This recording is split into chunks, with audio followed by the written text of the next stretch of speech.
काशी विश्वनाथ मंदिर और ज्ञानवापी मस्जिद विवाद में आज स्थानीय अदालत सर्वे की नई तारीख का ऐलान कर सकती है। कल इस मसले पर हुई सुनवाई में सर्वे की तारीख तय नहीं हो पाई। कोर्ट कमिश्नर की निष्पक्षता के मामले में दोनों पक्षों के बीच जोरदार बहस हुई। राजकोट में इस मामले को फैसला आ सकता है।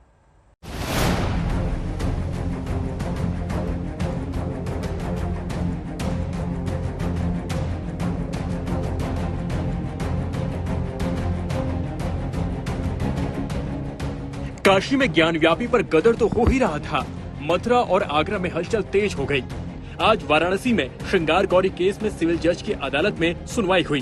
कोर्ट कमिश्नर की निष्पक्षता मामले पर दोनों पक्षों के बीच जोरदार बहस हुई।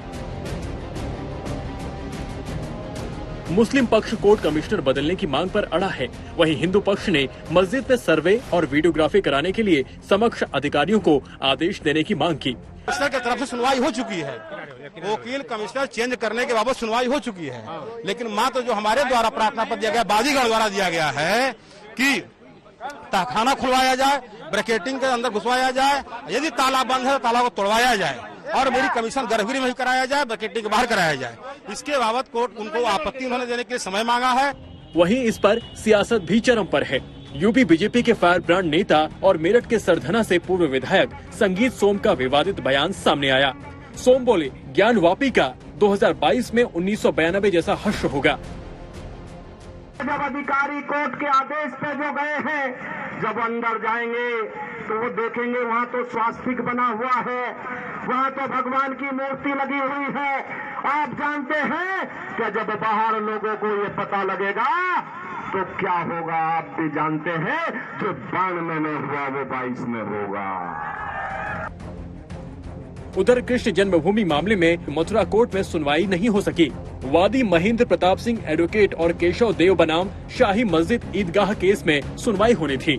मथुरा में वादी पक्ष का दावा है कि मथुरा की ईदगाह मस्जिद में कमल के निशान हैं, ओम और स्वास्तिक के निशान भी हैं। इसके अलावा मस्जिद में हिंदू कलाकृतियां हैं। ईदगाह मस्जिद के विरोध में अब तक 10 केस दायर हैं, जिनमें से एक अहम केस 13.37 एकड़ जमीन के मालिकाना हक को लेकर भी है, जिसमें से 10.9 एकड़ जमीन श्री कृष्ण जन्मभूमि के पास और 2.5 एकड़ जमीन शाही ईदगाह के पास है। इन सभी मामलों में कोर्ट के फैसले का इंतजार है। हमारा कहना है कि जो मस्जिद परिसर है उसका वीडियोग्राफी कराई जाए, फोटोग्राफी कराई जाए और वहाँ एडवोकेट कमिश्नर जाए और एडवोकेट कमिश्नर मौके पर जाकर के पूरे तथ्यों का अवलोकन करे।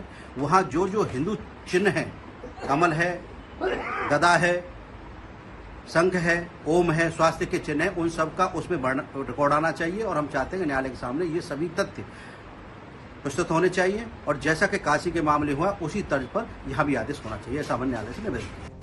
उधर ताजमहल मामले में 12 मई को सुनवाई होगी। ताजमहल के 22 बंद कमरे खोले जाने, वीडियोग्राफी कराए जाने और कमेटी बनाकर हिंदू देवताओं से संबंधित साक्ष्यों की जांच करने के लिए दायर की गई याचिका पर सुनवाई नहीं हो सकी। इलाहाबाद हाईकोर्ट की लखनऊ बेंच में दायर याचिका में कहा गया है कि ताजमहल के 22 कमरों में तेजो महालय के पुख्ता सबूत हैं। याचिका के मुताबिक वो सबूत हिंदू देवताओं की मूर्ति के रूप में है। फिलहाल उन 22 कमरों में किसी को जाने की इजाजत नहीं। याचिकाकर्ता का कहना है कि उन सभी 22 कमरों को खोला जाए ताकि मंदिर या ईदगाह वाले विवाद का अंत हो। मुझे नहीं समझ में आता विरोध करने वाले क्या विरोध कर रहे हैं। मैं सीधी सी बात एएसआई परीक्षण की बात कर रहा हूँ। एएसआई परीक्षण से आपत्ति किसको होनी चाहिए? आप ऐसा कौन सा सच है जो एएसआई की परीक्षण नहीं होने देना चाह रहे हैं? आप चोर की दाढ़ी में तिनका वाली स्थिति स्वयं क्यों क्रिएट कर रहे हैं विरोध करके? मुझे लगता है जो सभ्य समाज है, पढ़े लिखे लोग हैं, जो भी थोड़ा विज्ञान को समझते हैं, जो भी थोड़ा चीजों को समझते हैं, एक बार मेरी याचिका पढ़ेंगे तो उनको लगेगा कि ये जो मांग है जेन्युइन मांग है। मैं ये नहीं क्लेम कर रहा हूँ कि शिव मंदिर घोषित है या शिव मंदिर कर दिया जाए। मैं ये नहीं क्लेम कर रहा हूँ कि उसको मकबरा कर दीजिए। मैं सिर्फ इतना कह रहा हूँ कि जो 22 कमरे हैं उसको खोल दीजिए, उसका रहस्य सामने आ जाए। अब आपको बताते हैं कि ताजमहल के उन 22 कमरों की मिस्ट्री क्या है। एक रिपोर्ट के मुताबिक ताजमहल के मुख्य मकबरे और चमेली फर्श के नीचे 22 कमरे बने हैं। ये वही 22 कमरे हैं जो आखिरी बार 1934 में खोले गए थे, यानी आजादी के पहले कमरों को खोला गया था और आजादी के बाद से लेकर अब तक 22 कमरों को खोला नहीं गया। एक दावे के मुताबिक सभी 22 कमरे मुगल काल से बंद हैं। साल 1934 में भी इसको सिर्फ निरीक्षण के लिए खोला गया था, लेकिन रिकॉर्ड में इसका जिक्र नहीं है। तो सबसे पहली मांग हमारी ये है कि वो जो 20 से ज्यादा कमरे हैं उन कमरों को खोला जाए। दूसरा, एक फैक्ट फाइंडिंग कमेटी बने जो कि ये निर्धारित करे, जो तय करे, जो ये फाइंड आउट करे कि आखिर ये जो 22 कमरों का रहस्य क्या है और इस पूरे ताजमहल का रहस्य क्या है। आखिर ये वाकई में क्या राजा मानसिंह का पैलेस था, तेजो महालय था, वहाँ पे भगवान शिव की मूर्ति थी, उसको जो है शाहजहां ने टेक ओवर किया और वहाँ पे जो उनकी बेगम थी मुमताज 600 किलोमीटर दूर जहाँ उनकी मृत्यु हुई थी वहाँ से ले आके उन्होंने वहाँ पे उनको दफनाया, या फिर ये वाकई में ताजमहल है।